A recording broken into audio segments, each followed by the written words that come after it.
Hello everyone, how are you all doing? I hope you're having a wonderful day. I am excited to talk to you today about some products that I would consider to be worth it, that are in like the high-end spectrum. I try to be very careful with products that I put in this category. I feel like there's a big difference between liking a high-end product and enjoying it and then saying it's worth it, because that's two separate things.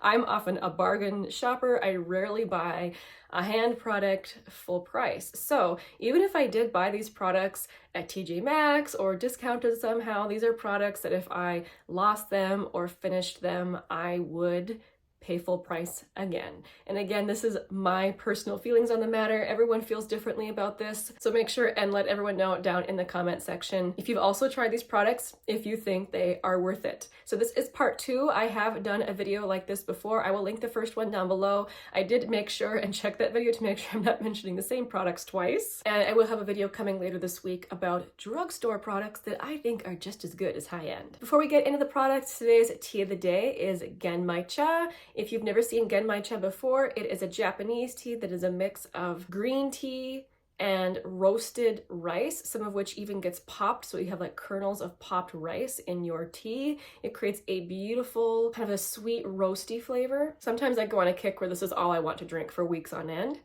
The one from Den's Tea, they have several varieties. I really recommend them. Okay, let's talk about my base product. And I know I have talked about this product before on my channel, but I really needed to include it in this video because I think it's such a lovely product. So this is from Yensa, which their products are made in Korea, so it's kind of a K-beauty brand, although I think the brand itself is based in California. I'm not positive. But this is the BC foundation. It says it's BB plus CC plus full coverage foundation plus 8 super super blocks essence plus SPF 40.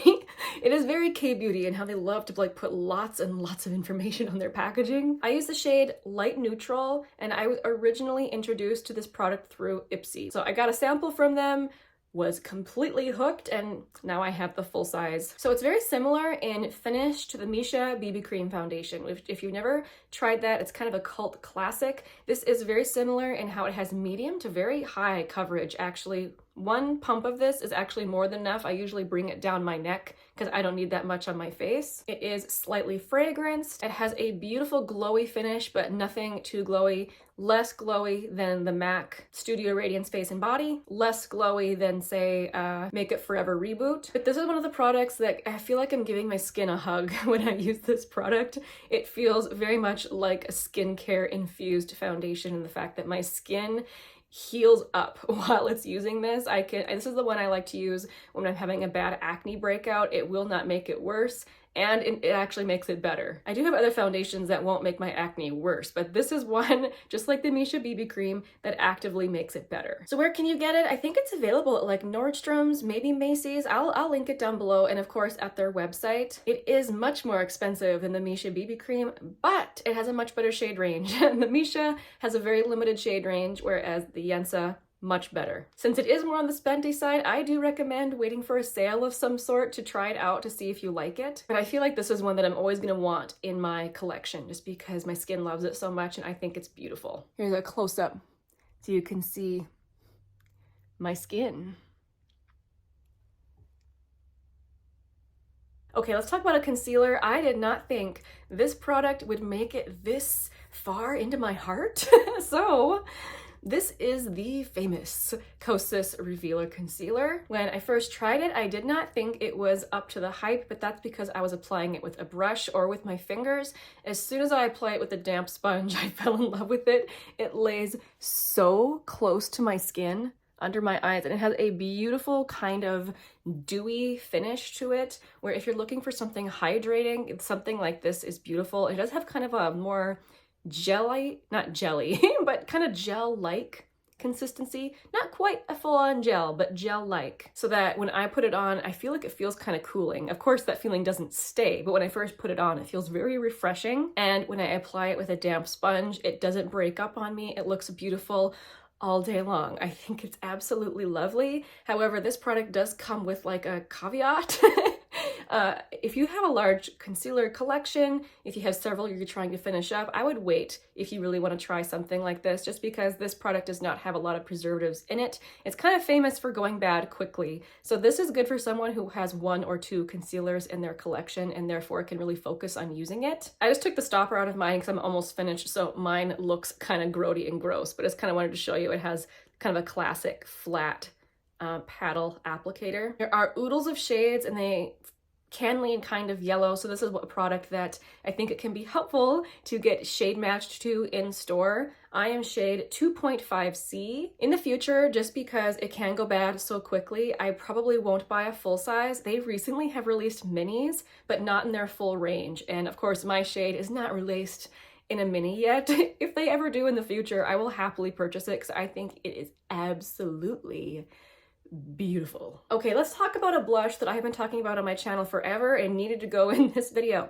So it's from MAC, and this is the Glow Play Blush. This product is worth the hype in my opinion. It's one of the squishy type blushes, but I do think it's better than, say, the ColourPop Super Shock blushes, for instance, just because those dry out so quickly. I've had one with a broken lid for a couple of years now, and it still has the same smooth, lovely consistency. It is the blush that I'm wearing. The shade So Natural is a beautiful peachy tone, and it's not completely matte. There are like super, very, very fine mica particles in it, which I don't know if they'll pick up, but hopefully you can see how it has kind of a beautiful radiance going on there. These types of squishy formulas I find to be quite blurring on the cheeks. I think that they are very flattering.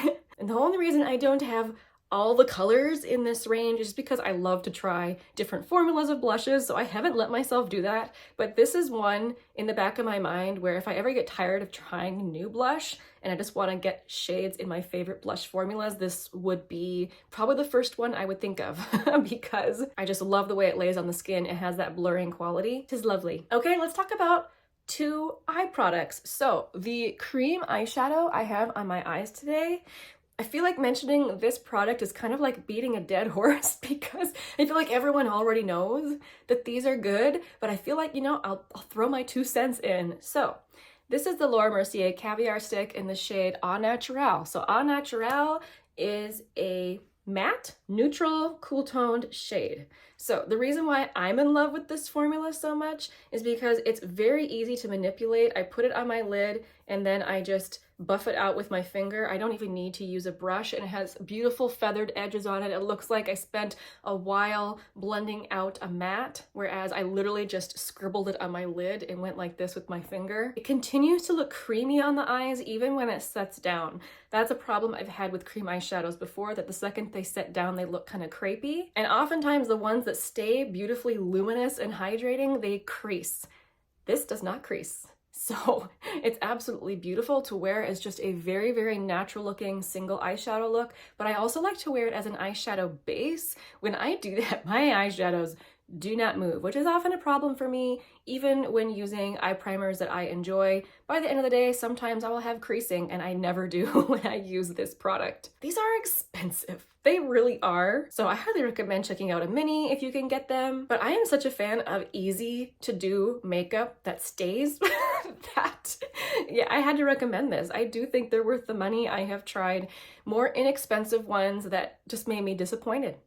And I think these are there's a reason why these are so popular. All right, another product that is worth the hype is the mascara that I'm wearing today, and I have mentioned it a lot on my channel, but I could not mention it today. So from Tower 28, this is the MakeWaves mascara. Mine is currently getting sort of dried out. I really had to scrape the edges to be able to put on mascara today, but it is still looking good, I think. So it has kind of a curved wand, and it's flexible.